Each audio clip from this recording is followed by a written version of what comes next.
Doing great. Hey, I just wanted to follow up with you. I know we were emailing back and forth there a little bit, and you were saying like to make an offer, but I think we had talked about this property a while back, and I know you had mentioned you were like the seller wanted to walk with like 20 or something like that, right? Yeah, I mean, she hasn't put a specific number on it, but from everything else that we've got in and some of the discussions, yeah. Okay. And I think if I recall last, I'm not sure if you had this conversation with her or not yet. We were talking about. I was like, okay, well, what if we did like I think I was like, this may be like way out of the park or something like that, but I wanted to ask you to see if it might work where, we could maybe do like 10K down and then like another 10K in a year to them. That way I could, get the property stabilized and then obviously pay Okay, you. yeah, that was you that I had that conversation with. Yeah. Yeah, I mean, she didn't say no to it, but it wasn't yeah, let's go ahead and move forward either. Mm-hmm. Still, you know, it's better. It gets it to where it more or less needs to be. It's just not today. Gotcha. Yeah. So is she gonna More, sorry, go ahead. and I think that's more what she's looking for is to, not look at it at a year down the road. It's a possibility. It's just not a absolutely. Let's go ahead and move forward on it. Gotcha. Okay. And I can't remember. I know we were talking about it like for Airbnb and stuff. But was she just gonna end up renting it out, I guess, if you guys didn't sell it, or what was going on there? Why doesn't she just do that if, she's looking for her specific number? Yeah, I mean, it's a possibility. Okay. When it comes down to it, she'd rather have money in her pocket, not have her name tied to a mortgage, and move back to Fort Worth closer to friends and family. Mm-hmm. Now, other options on the table, then yeah. Okay. She's looking at everything.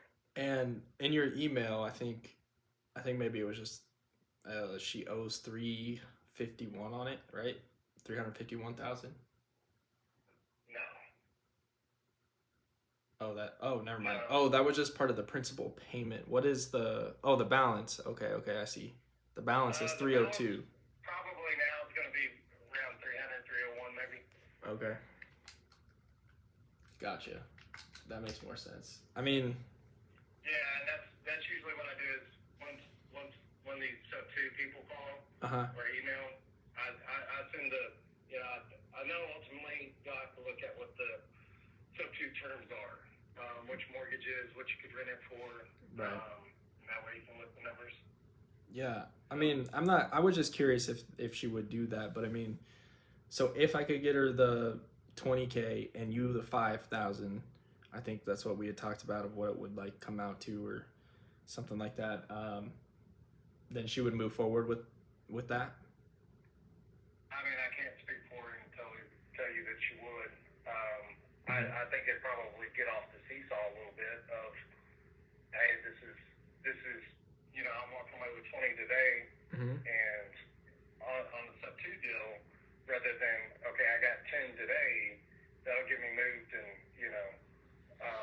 some cash in my pocket. Yeah. And then hopefully in a year I get another 10K. Right. I mean, well, I guess could you have that conversation with her and see if she would be open to? Because I mean, if it's 20 to her and 5 to you, then I think that we can make that happen if she's ready to move forward. Because I think I could make things happen here since there's no HOA, so that's a benefit for me. Right. And more, I'd probably be more likely to get it stabilized faster since I could do like an Airbnb or something to where I could justify giving her, all 20 up front. Right. Do you have and I understand you probably don't want to fill all the documents out. So do you have those that you can send me? What do you mean, do I have those? Agreement, purchase agreement, any addenda, basically everything that you require at signing. Because what it also comes down to is, not also, but in some of the language that I've had in there,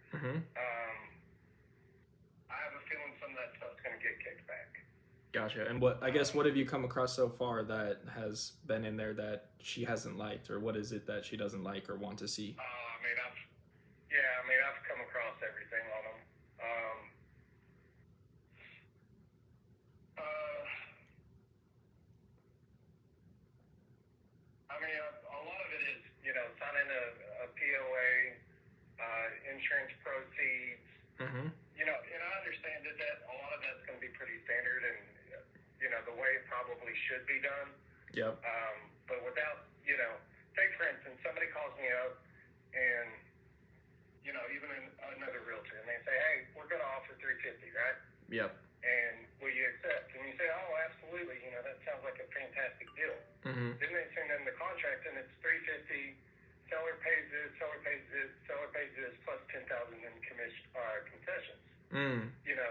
Yeah. It's hard to make an agreement on something without anything in writing. Right, 100%. And I don't like to operate that way. That's why I would rather just be like, hey, Steven, you go talk with her, see if she would do the 20K up front. I pay you the 5. I'll pay for all the closing costs, and I'm paying your commission. So she's netting 20, net 20 to her. I'm not asking for any concessions or anything like that.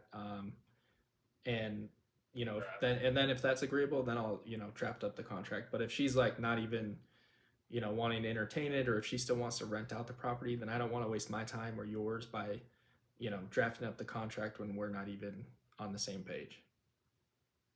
Yeah, no, I understand, and that's why I was saying if you had, say, a sample, it could be totally blank. That's fine. I can convey the numbers and some of those details. It's just, because a lot of them are pretty standard and the same, Mm-hmm. but some of them are totally different. Yeah. Yeah. And is it y'all's intent? Are y'all wholesaling it, or is it y'all's actually company that y'all are going to keep it vested in? Yeah, no, I would keep it, I buy under one company, and then usually, yes, I assign it to another that I'm a partner in, because sometimes I'll bring in other partners that will fund these deals for me. So then usually we'll end up creating like a new LLC that way. Does that make sense? It does. Yeah. Okay. Well, and nothing against. Well, and so looking at wholesalers and stuff, it's like, okay, I understand. And is yours 10 business day option?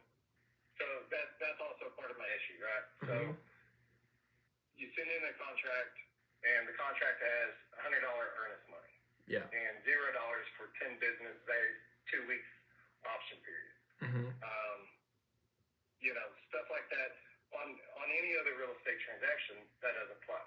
Mm-hmm. And so that's some of the things that kind of get kicked back of, and ultimately it's up to the seller what they want to do. Yeah. And if they're comfortable with it. I just typically advise that, they can string this out for 40 days, with an automatic 14-day extension if they don't close. So, it could be 45 days, and they're out $100. Yeah, no, there's no risk. Yeah, no, I get what you're saying, and I'm not here to waste anybody's time. So what I normally do is, if you want 1%, I will put down 1%. Like that doesn't really bother me. Like usually, no matter what the purchase price is, I'm usually putting $1,000 for earnest money, just because I feel like that's, it's not $100, it's not whatever, 5,000 or something like that. But like if that's what makes you feel comfortable, I will put down, whatever that is, 3,000. Yeah. And that's fine. Yeah, because it does. Because when it comes down to it, if somebody walks away or doesn't fulfill the terms of their agreement, same as her. You got steps that you can take if she doesn't fulfill her end of it, and it kind of has to be equal on both sides. Of course, yeah. So I'm happy to do that. That's not an issue.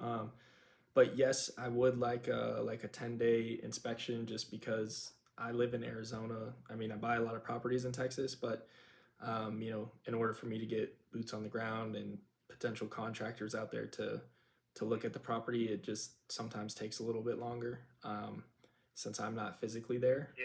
But like I said, I'm not. And does yours have one of them where you have to give you a key all the way up till closing? What do you mean, give me a key? Well, so that's what I'm saying. That the documentation, that tells me and Uh-huh. her attorney, if she has one, everything that you need to know. So one of the contracts that I got the other day was saying, hey, upon signing a contract, you'll give us a key, and we'll have rights to the property all the way up to closing. So from day No. one to funding, we can come to your house with a little bit of notice. Yeah, no, no, And no, stuff no. like that don't apply either. No, I don't need a key to the house or whatever. Like if it's vacant, Okay. it makes it easy. Alright. Is the house vacant or is she living in it? No, she's living in it, and I could keep a lockbox on there. Yeah, I mean we It'd would be a blue box, but I could. yeah, we would obviously want ample notice, and it's easier if it's not on a Supra, and then I can just let you know like, hey Steven, I'm gonna have someone come out there on this day at this time. Does that work? And it's not like I wouldn't, Right, yeah. let you know, Okay. but I mean, and it's not like I'm gonna be going in there every single day or anything like that. So just need to have ample access to do what I need to do. But Yeah. other than that, I mean, I don't need you to like give me a Okay. key or anything. All right. Well, that's what I was wondering. That's what I was saying. I've seen just about everything in there. Yeah. In the different purchase agreements, and I'm used to day in day out truck contracts. Mm-hmm. So I know what to expect on the language on everything. Yeah. But when somebody else has something drafted up and something that's approved by their company and their attorneys, there's no telling what's been put in there. Do you want it to? I mean, I can draft it up on a track if that's the case. Like, that's not an issue. I mean, I do have my own contract that I generally will use that's been drafted up by an attorney here in Arizona. And I use it all the time in Texas as well. Other attorneys have reviewed it out there, like Scott Horn, he's seen it and stuff. I don't know if you're familiar with him, but he does a lot of these types of deals. And so, I mean, I don't care. If you want me to use a trek, I can use a trek. Or if Yeah, you're... Trek makes it easier. Say, I can advise her on the trek. I can't. There's only so much I can advise on something that somebody else has drafted up. Okay, yeah. I mean, we can, if she agrees to the 20 and then the 5 to you, I can draft it on the trek, and then the only additional thing will just be the subject to addendum, and that's it. I mean, I don't mind using the state contract. Let me touch base with her and see if we can get something going on it then. Okay, sounds good. All right, thank you. All right, thanks, Steven. Talk soon. All right. Bye.